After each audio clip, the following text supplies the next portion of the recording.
La Biblia. Para miles de millones de personas es una escritura sagrada llena de milagros y misterios. Sin embargo, los nuevos adelantos en la tecnología sugieren que los increíbles milagros tienen una base real. ¿Puede la ciencia revelar la verdad que se esconde tras los mayores misterios de la Biblia? Los secretos de la Biblia, los evangelios apócrifos. En el invierno de 1886, arqueólogos franceses excavan en busca de objetos en la sección cristiana de un cementerio del Alto Egipto. De repente realizan un descubrimiento que hace temblar el corazón de la historia cristiana. Lo que desentierran es la tumba por largo tiempo olvidada de un monje enterrado en el siglo VIII. Pero el verdadero hallazgo es lo que el monje se lleva con él al otro mundo. Por lo visto, los que enterraron al monje cogieron un librito de papiro y lo pusieron con el monje para que pudiera irse a la otra vida con uno de sus libros favoritos. No contiene los evangelios de Mateo, Marcos, Lucas y Juan, sino que contiene el de Pedro. Por lo visto, el libro es un evangelio auténtico, un relato de primera mano de la vida de Jesús, aunque en el texto se afirma que quien lo ha escrito es el apóstol Pedro. Durante cerca de 2000 años, todo lo que los cristianos han sabido sobre Jesús venía de los evangelios de la Biblia cristiana, los relatos de Mateo, Marcos, Lucas y Juan. ¿Podría ser este un auténtico relato perdido de la vida de Jesús escrito por Simón Pedro, el que fuera seleccionado como líder de los apóstoles? El descubrimiento causó conmoción en el academicismo bíblico y siguió a medida que nuevos evangelios apócrifos, aparecían en numerosas excavaciones.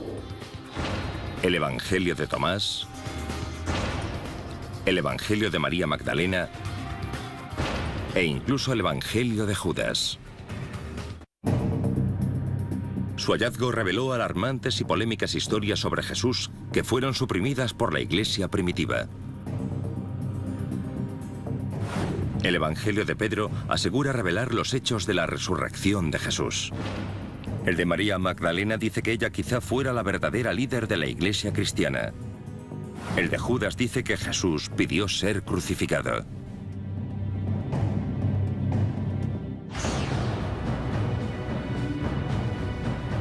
¿Fueron prohibidos estos evangelios, relatos de primera mano sobre la vida y muerte de Jesús? Si lo fueron, ¿por qué desaparecieron?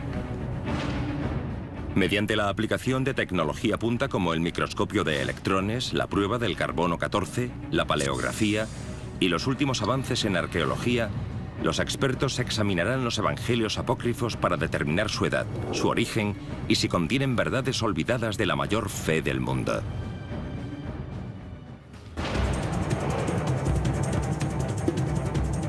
El descubrimiento de los evangelios apócrifos también revela una batalla secreta, ahora olvidada pero que en un tiempo fue vital.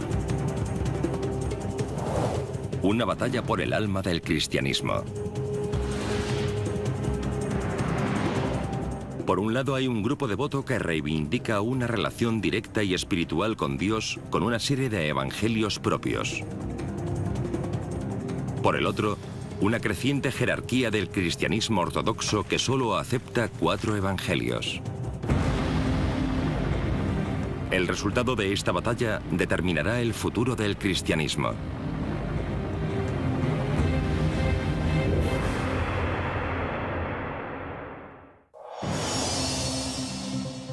Pero en los albores de la fe, no había ni evangelios ni Biblia cristiana. El cristianismo comienza en torno al año 30 después de Cristo, con un grupo de judíos que siguen las enseñanzas de Jesús de Nazaret. Contamos la historia a través de historias y así nació el movimiento en torno a Jesús. Los que rodeaban a Jesús, los pobres, los marginados, seguramente no supieran leer ni escribir, por lo tanto hacían lo que todos hacían: contar historias. Seguramente las personas hablaban entre ellas. ¿Conoces a Jesús? ¿Qué dijo cuando lo conociste? ¿Estabas cuando pasó caminando por la calle? ¿Recuerdas la historia? Lo que he oído es esto. Pasaron décadas antes de que se escribieran las historias de Jesús. Los estudiosos creen que el primer evangelio, el de Marcos, se escribió en torno al 70 después de Cristo, 40 años después de la muerte de Jesús. Pero este no era el único evangelio. En torno al año 200 después de Cristo no solo había los 4 evangelios, sino que puede que hubiera hasta 50. Con títulos como el Evangelio de Felipe, el de los Hebreos o el Apocalipsis de Pedro. Escritores antiguos mencionaron algunos de estos libros, pero estos evangelios estuvieron desaparecidos hasta fechas recientes. ¿Qué pasó con ellos? ¿Y por qué hoy en día solo hay 4 evangelios? La respuesta no tiene tanto que ver con la fe como con la política. La Biblia no cayó del cielo, sino que fue consensuada por pensadores cristianos que representaban un punto de vista particular. Lo sorprendente es que la Biblia cristiana, tal como la conocemos, no apareció realmente hasta pasados 300 años de la muerte de Jesús. Y el hombre que decidió su contenido tenía unas poderosas prioridades que poco tenían que ver con la religión.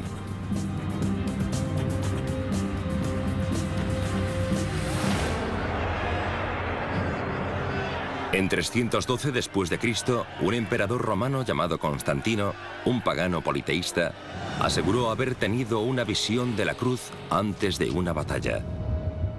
Tras vencer en la misma, se convirtió a la religión cristiana, la cual acabaría convirtiendo en la religión semioficial del Estado.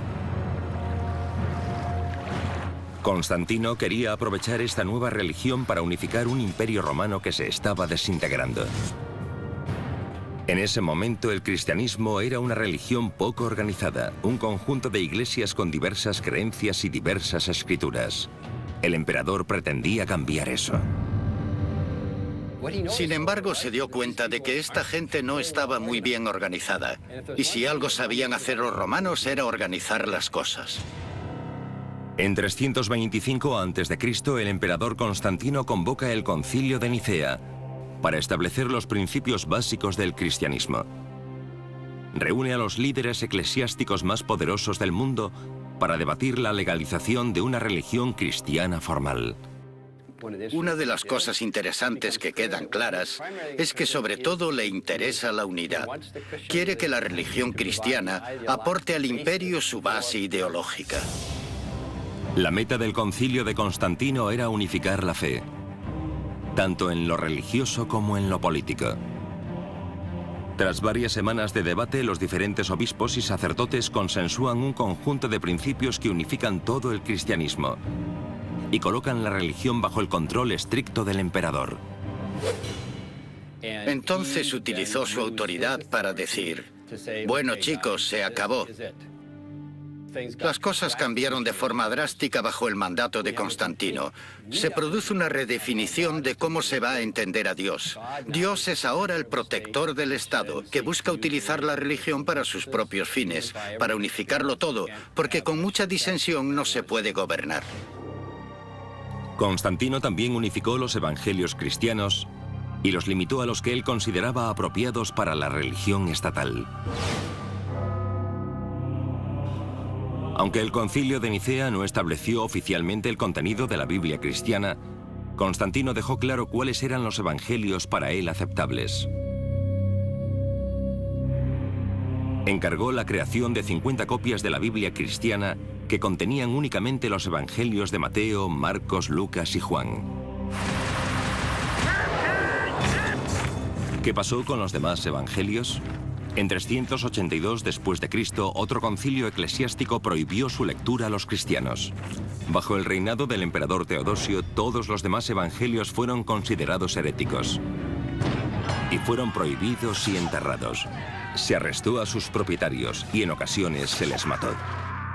Había muchos otros textos que muchos cristianos auténticos y creyentes amaban y que debieron de leerse durante mucho tiempo, hasta que salieron los obispos y dijeron: no debéis leer esto, sino que debéis leer esto otro. ¿Qué contenían estos evangelios apócrifos?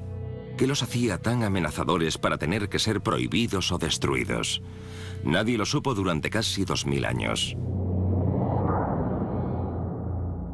Pero el Evangelio de Pedro apareció en el desierto egipcio en 1886.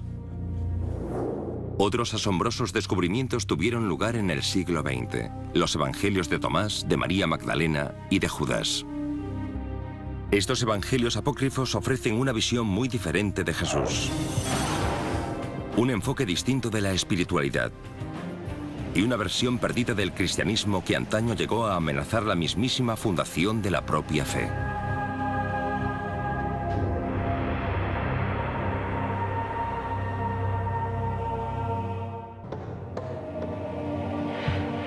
Durante cerca de 2000 años, los cristianos creyeron que solo había 4 evangelios y que estos contaban la historia de Jesús de Nazaret.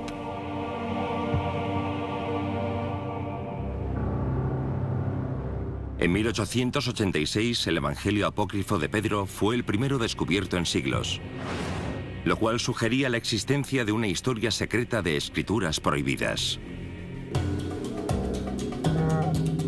En 1945, un notable descubrimiento desenterró una voluminosa colección de evangelios apócrifos que cambió para siempre la historia del cristianismo. En Egipto, cerca de una ciudad llamada Nag Hammadi, un campesino y sus compañeros encontraron una vasija de arcilla sellada, con un valioso contenido de 1800 años. La vasija contenía 52 textos diferentes, con títulos como los Hechos de Pedro, el Apocalipsis de Santiago y el Evangelio de Tomás. Estos eran auténticos evangelios apócrifos, mencionados por escritores antiguos, pero aparentemente enterrados después de que el emperador Constantino se consolidara en el poder en 325 después de Cristo. Hasta ahora habían permanecido en el terreno de la leyenda. Y quizá la más sorprendente de todas ellas fuera el Evangelio de Tomás. El Evangelio de Tomás es un documento fascinante. Se tradujo del griego al copto y contiene palabras de Jesús. Muchas de las cosas que contiene el Evangelio de Tomás se encuentran también en el Nuevo Testamento, con la salvedad de que el Evangelio de Tomás es un evangelio gnóstico. Los gnósticos eran una secta de los albores del cristianismo que ponía mucho énfasis en el misticismo y disentía de muchos de los preceptos de la incipiente jerarquía cristiana. Los gnósticos se salvaban por el conocimiento secreto. Eras un verdadero seguidor de Jesús si entendías ese conocimiento. Gnosis es una palabra griega que significa conocimiento y gnóstico significa el que sabe. Eran esencialmente místicos en muchos sentidos. Y si podían encontrar la paz de Dios en su interior, la verdadera humanidad en su interior, ¿para qué necesitaban tener sacerdotes u obispos? Podían hacer las cosas a su manera.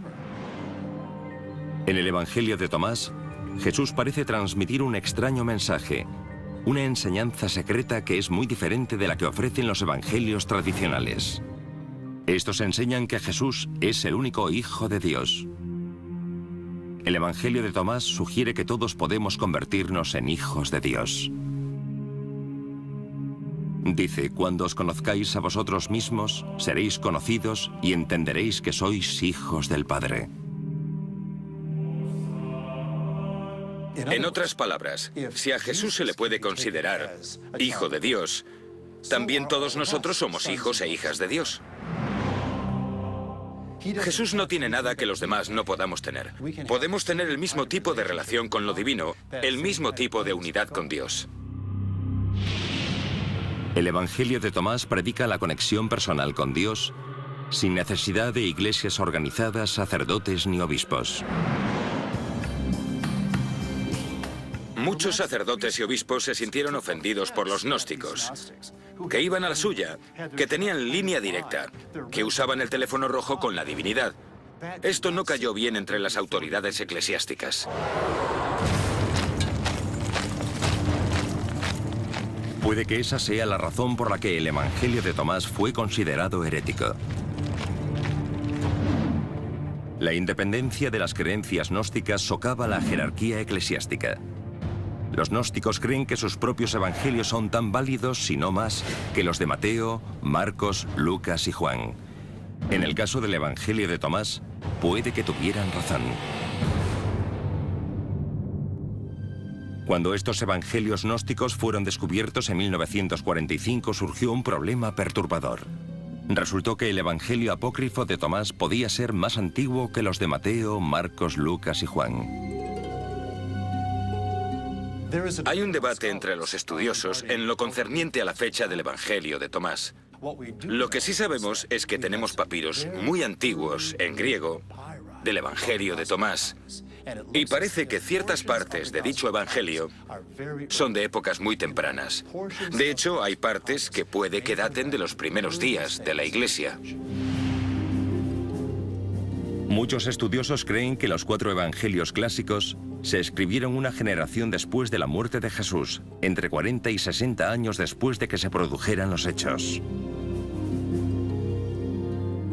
Pero el material del Evangelio de Tomás puede ser más antiguo, viendo lo simple de su contenido. La diferencia entre el Evangelio de Tomás y el Nuevo Testamento es que el de Tomás solo contiene las palabras de Jesús. No hay milagros, no hay ninguna historia sobre Jesús.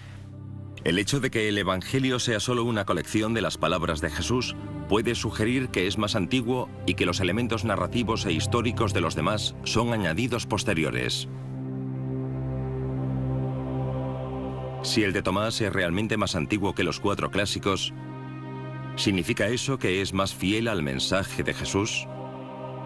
Y si esto es así, ¿significa eso que la Biblia cristiana está literalmente incompleta?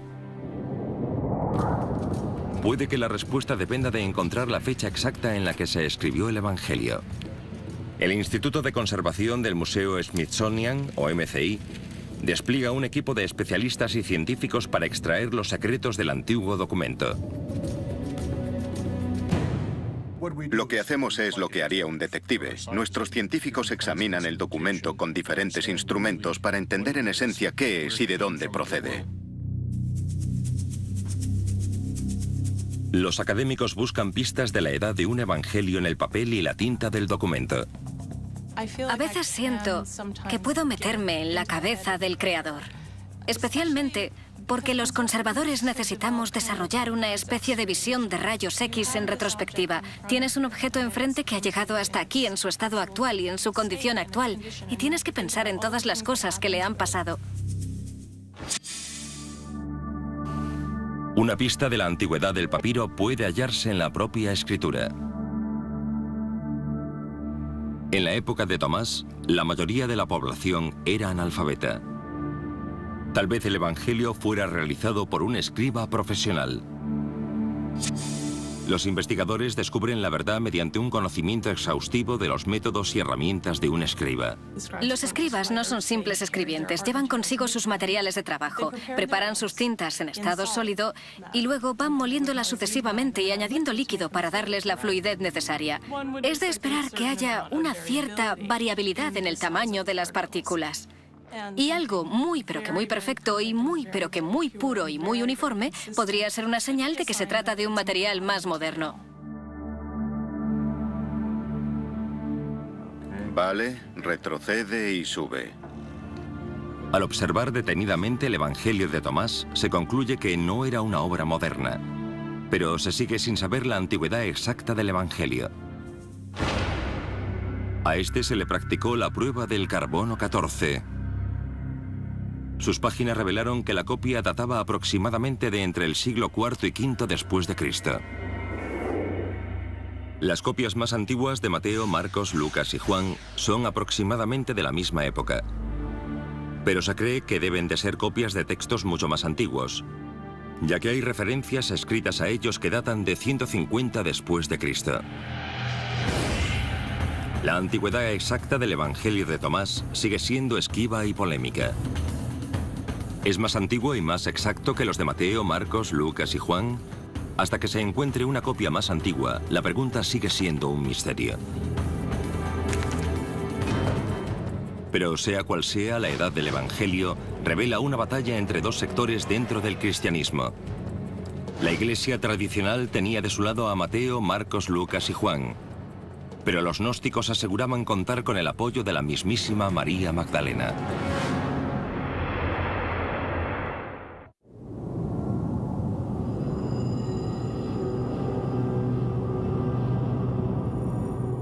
Los cristianos creyeron durante siglos que solo había 4 evangelios que revelaban la vida y el mensaje de Jesús.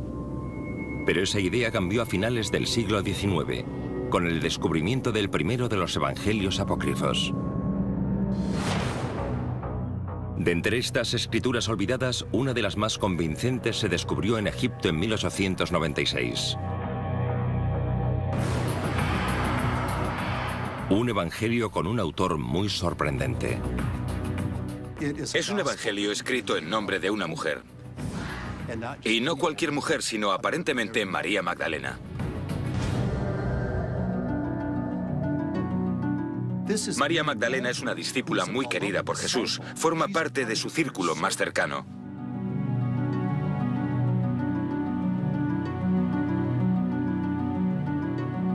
Tan solo han sobrevivido unos pocos fragmentos, pero dejan bien claro el verdadero papel de su autora. Si el Evangelio de María Magdalena es auténtico, significa que las mujeres fueron tiempo a poderosas líderes de la Iglesia cristiana, y que María Magdalena no fue una prostituta reformada, sino la líder de los apóstoles. En una religión dominada por los hombres durante siglos, significa que el Evangelio más importante se escribió en nombre de una mujer. El Evangelio de María Magdalena detalla las enseñanzas secretas que Jesús le cuenta únicamente a ella. Son secretos sobre la vida, la muerte y el cielo. En este Evangelio, Jesús le revela a María Magdalena ciertas cosas sobre la vida en el más allá expresadas en términos típicamente gnósticos. La vida eterna es descrita en los evangelios clásicos como un paraíso lleno de alegría. Pero en el de María Magdalena, la vida eterna implica un extraño viaje del alma tras la muerte, en el cual la persona muerta encuentra seres angelicales y demoníacos en su camino hacia el cielo. Jesús le revela únicamente a ella este viaje secreto del alma.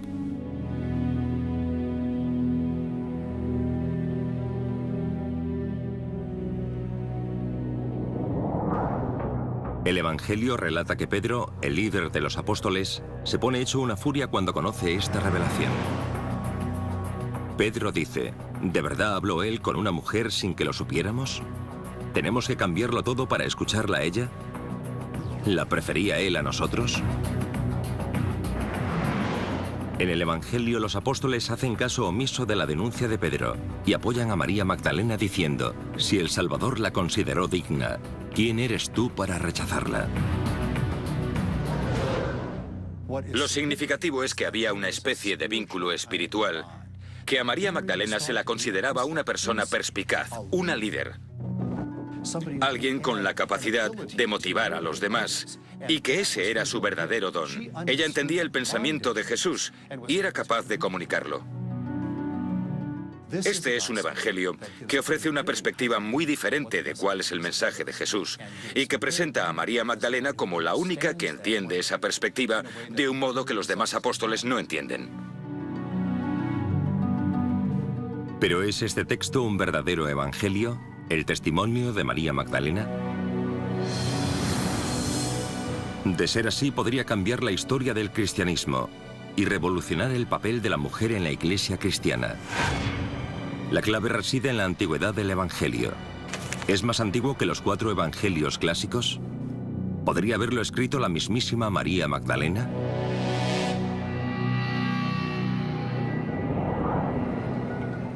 El Evangelio de María Magdalena se descubrió en 1896 en Akhmim, Egipto.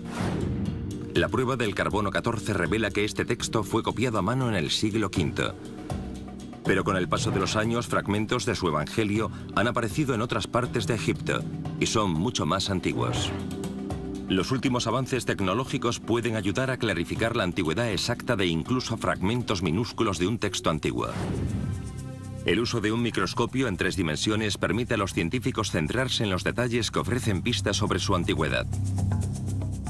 A este nivel de detalle, una muestra moderna de papiro no se parece para nada a un texto antiguo. Si esto tuviera 2000 años de antigüedad, la superficie no estaría tan brillante. Sería más mate porque las fibras estarían desgastadas y crearían una especie de pelusa en la superficie, casi como una gamuza. Este tipo de pruebas aporta una fecha muy precisa para los fragmentos más antiguos del Evangelio de María Magdalena.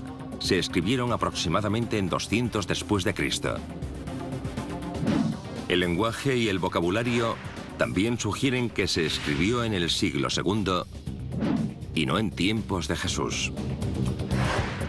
Por tanto, es muy improbable que María Magdalena escribiera el Evangelio que lleva su nombre. La mayor parte de los estudiosos creen que lo creó en el siglo II una cristiana gnóstica que quería reflejar la autoridad de la apóstol. Desconocemos quién fue el autor, pero es fácil imaginar que detrás hay una voz femenina y que se ofrece una perspectiva femenina. Y puede que suponga el escuchar por fin una voz sofocada en los demás evangelios. Lo que quizás sea más importante es que el Evangelio de María Magdalena revela una lucha de poder por el papel de la mujer en los albores de la Iglesia. La idea del liderazgo de las mujeres es un tema de estudio interesante en la historia del cristianismo. El Evangelio de María Magdalena da testimonio de eso. El hecho de que María Magdalena sea mujer y líder es un concepto revolucionario en los albores de la Iglesia. El hecho de que pueda haber un evangelio de María Magdalena indica que es verdad que había gente, como los gnósticos, mucho más abiertos a la inclusión de las mujeres como miembros de pleno derecho de la comunidad. De hecho, algunas de las personas de la emergente Iglesia Ortodoxa se quejaron al respecto. ¿Queréis decir que hay mujeres que administran los sacramentos? ¿Que hay mujeres ordenadas entre los gnósticos? ¡Qué vergüenza! Pero a los gnósticos no les da vergüenza. Por tanto, que haya un texto como el Evangelio de María Magdalena concuerda perfectamente con el punto de vista gnóstico. En 1886, arqueólogos franceses que trabajaban en Egipto desenterraron una antigua tumba cristiana con un tesoro extraordinario. Las manos de un monje del siglo VIII aferraban el libro llamado Evangelio de Pedro. Fue uno de los primeros evangelios apócrifos que se descubrieron. ¿Podría ser un auténtico relato apócrifo de la vida de Jesús escrito por Simón Pedro, el que fuera líder de los apóstoles? De ser así, cambiaría la historia del cristianismo, puesto que el Evangelio de Pedro nos cuenta una versión muy diferente de la vida de Jesús. Lo que tenemos es algo muy valioso y muy emocionante. Es una historia temprana, pero alternativa. En el Evangelio de Pedro, los romanos son sorprendentemente compasivos. Dice que Jesús no sufrió dolor en la cruz. Pero la diferencia más sorprendente es que asegura ofrecer un relato de primera mano de la mismísima resurrección. Es el único evangelio que tenemos que intenta contar la historia de lo que pasó durante la resurrección. Todos los evangelios bíblicos hablan sobre los resultados de la resurrección, que la tumba estaba vacía, pero no intentan contar el momento de la resurrección per se. La narración comienza la tercera mañana tras la muerte de Jesús, mientras soldados romanos vigilan la tumba del Mesías caído. El Evangelio de Pedro dice: la tumba se abrió, y aquellos soldados lo vieron, puesto que estaban montando guardia. Y mientras se estaban explicando lo que habían visto, vieron salir a 3 hombres de la tumba. Cuando salieron había 2 personas sujetando a una tercera, supuestamente Jesús. Entonces se oye una voz profunda que dice: ¿entonces habéis predicado a aquellos que han muerto? La resurrección finaliza con Jesús y las otras 2 figuras elevándose hacia el cielo, mientras los testigos presenciales observan asombrados. El Evangelio termina con una línea asegurando que se trata del relato de primera mano del mismísimo Pedro apóstol. ¿Podría este libro ser obra del principal apóstol, el primer papa? ¿Se escribió en la misma época o antes que los 4 evangelios tradicionales? ¿O es un relato posterior, una falsificación que pretende hacerse pasar por el testimonio de primera mano de Pedro? Las pruebas arqueológicas no están claras. El Evangelio encontrado en 1886 fue fechado en torno a 700 después de Cristo. 7 siglos tras la muerte de Pedro. Hay fragmentos aparecidos en otros yacimientos que datan de 500 después de Cristo. Todavía demasiado tarde para proceder directamente del apóstol. 14. Nos lo pasaremos en grande encajando estas piezas. Gracias a Dios no me toca hacerlo a mí. Escritores de los primeros tiempos del cristianismo mencionan el Evangelio. Un obispo en lo que ahora es Turquía mencionó el libro por su nombre en torno a 190 después de Cristo. Podemos hallar referencias del Evangelio en el siglo II, pero no en tiempos anteriores. Con toda probabilidad se trata de un texto de principios del siglo II. Y la razón por la que pensamos esto es porque utiliza material de los otros 4 evangelios existentes. Las historias en el Evangelio de Pedro son tan parecidas a las de los otros evangelios que parece probable que simplemente se copiaran. Quien fuera que escribió este evangelio en el siglo II aseguró que era obra de Pedro apóstol para darle una autoridad añadida. Esta era una técnica común en el mundo antiguo. Cuando alguien quería comunicar una idea que según su opinión era verdadera o era importante para el movimiento cristiano primitivo, no lo decía con su propia voz, sino con la de alguien cuya autoridad era reconocida por los cristianos. En ese sentido, no es un testimonio verdadero, sino una falsificación. Pero eso plantea una cuestión tan importante como perturbadora. Si se trata de una falsificación, los evangelios de Mateo, Marcos, Lucas y Juan también lo son. No sabemos quién los escribió, pero fueron escritos en nombre de Mateo, Marcos, Lucas y Juan, porque eran los tipos importantes del pasado. El quid de la cuestión es que casi con toda seguridad no los escribieron ni Mateo, ni Marcos, ni Lucas, ni Juan. Muchos estudiosos coinciden en considerar que ni siquiera los 4 evangelios clásicos fueron escritos por los apóstoles que les dan nombre, sino por seguidores de estos. Si los de Mateo, Marcos, Lucas y Juan no fueron escritos por ellos, ¿significa eso que el de Pedro o el de María Magdalena pueden ser considerados auténticos? Los historiadores todavía no ofrecen una respuesta clara a la pregunta. Pero hay elementos en el Evangelio de Pedro que sugieren que no se trata del testimonio de nadie, y mucho menos de Pedro apóstol. La historia que narra contiene material muy sospechoso. En la escena de la resurrección se dice que Jesús y los 2 seres angelicales ascienden hasta más allá de las nubes. Y que detrás de Jesús, en la tumba, emerge la cruz, que habla. El Evangelio dice que se oyó una voz venida del cielo. ¿Habéis predicado a aquellos que están dormidos? La respuesta vino de la cruz. Sí. El Evangelio de Pedro era demasiado fantástico, con estos tiarrones cuya cabeza atraviesa los cielos y una cruz que habla. O sea, es demasiado pedir que la iglesia primitiva creyera algo así cuando quería aparecer como una institución con los pies en la tierra y cabal. Esa puede ser una razón para que el Evangelio de Pedro no se aceptara como evangelio cuando Constantino convocó el Concilio de Nicea.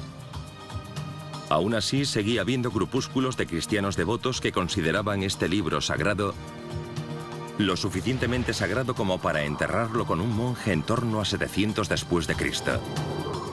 Me gusta bastante la idea de que haya un monje que se aferra a este texto no solo en vida, sino en el más allá. El Evangelio de Pedro fue descubierto en 1886 y es uno de los primeros evangelios que se encontraron. Uno de los evangelios apócrifos más recientes no fue descubierto hasta 2006. Se trata de una escritura que se vio inmersa inmediatamente en la polémica porque se dice que fue escrita por el traidor de Jesús, el Evangelio apócrifo de Judas.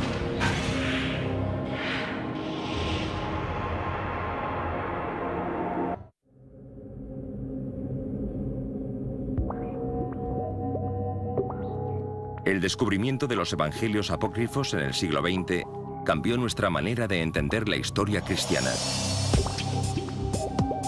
Pero otro descubierto recientemente pone en cuestión los principios básicos de las creencias tradicionales cristianas. En 2000, un documento en papiro es recuperado de un marchante egipcio de antigüedades.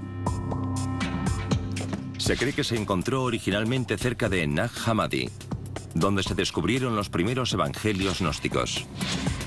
Se identifica como el Evangelio de Judas. Judas Iscariote.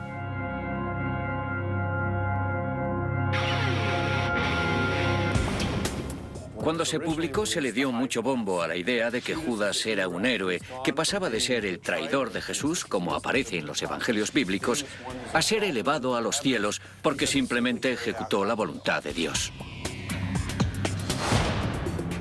En la versión tradicional cristiana de la crucifixión, Judas entrega a Jesús a los romanos y es despreciado como un villano.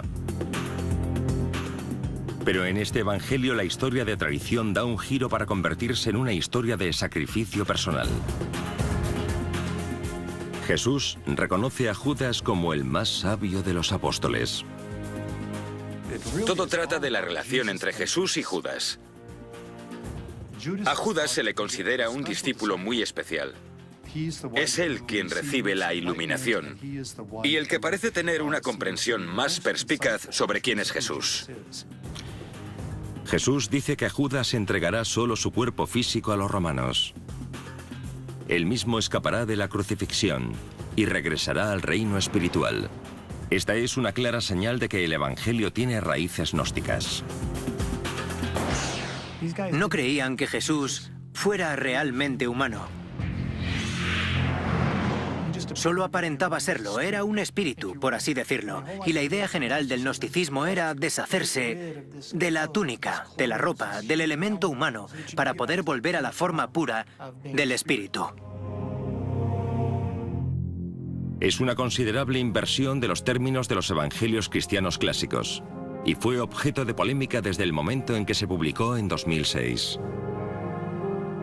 Si fuera un evangelio auténtico escrito por Judas, reescribiría la historia y teología cristianas. Pero muchos académicos creen que solo puede ser una falsificación.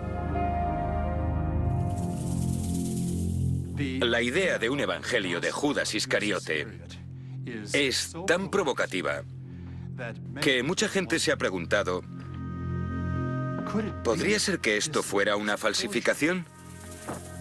Teóricamente, una persona con un retorcido sentido del humor o con ganas de engañar al mundo entero podría coger un papiro viejo y escribir un texto con el que reírse de todo el mundo. El Evangelio de Judas fue objeto de una investigación que duró semanas. A pesar de su origen poco común, los expertos determinaron que no era una falsificación, aunque no fuera tan antiguo como los evangelios clásicos. Los académicos creen que el Evangelio de Judas se escribió entre 280 y 330 después de Cristo, casi 300 años tras la muerte de Judas. No es claramente un testimonio de primera mano, y se escribió más tarde que los 4 evangelios clásicos, que datan del siglo II. Pero su mera creación pone de relieve el creciente conflicto entre los gnósticos y la Iglesia tradicional en torno a 300 después de Cristo. Uno escribe este evangelio y lo atribuye a Judas porque es un modo de conseguir que la gente cambie su opinión sobre todos los personajes. Se cambian todas las reglas del juego. Se pone todo patas arriba para denostar un poco a los apóstoles y ensalzar de algún modo a Judas.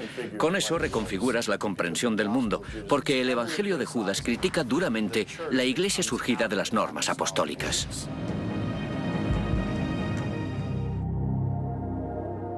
Ellos creían realmente que tenían algo en su interior que les facilitaba un acceso directo a la divinidad. Verdaderamente no tenían ninguna necesidad de sacerdotes y obispos. No tenían por qué obedecer a ese tipo de autoridad. Pero el énfasis de los gnósticos en el misticismo y en la revelación personal quizá condujera a su disolución. En lugar de construir una comunidad y ganar adeptos, el selecto círculo místico de los gnósticos empezó a perder influencia política. Mientras tanto, la emergente jerarquía católica estaba atrayendo la atención de los políticos romanos. Con el concilio de Nicea en 325, Constantino consolidó las bases del poder de los obispos más ortodoxos y su jerarquía.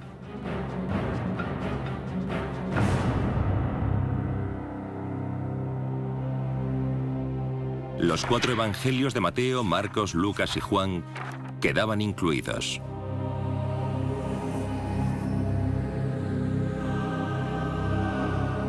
Los evangelios gnósticos quedaban fuera. Al menos oficialmente. Es importante tener presente que aunque estos otros evangelios no estén en el Nuevo Testamento, la gente los leyó y les tuvo cariño durante mucho tiempo.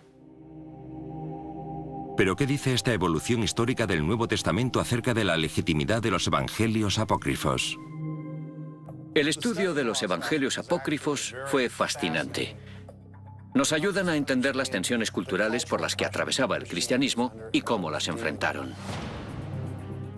Es bastante fascinante imaginar qué podría haber pasado en Nicea y después de ella si una perspectiva gnóstica hubiera salido victoriosa. Imagino que la motivación para ser seguidor de Jesús habría tenido un componente más místico, más de reflexión interior.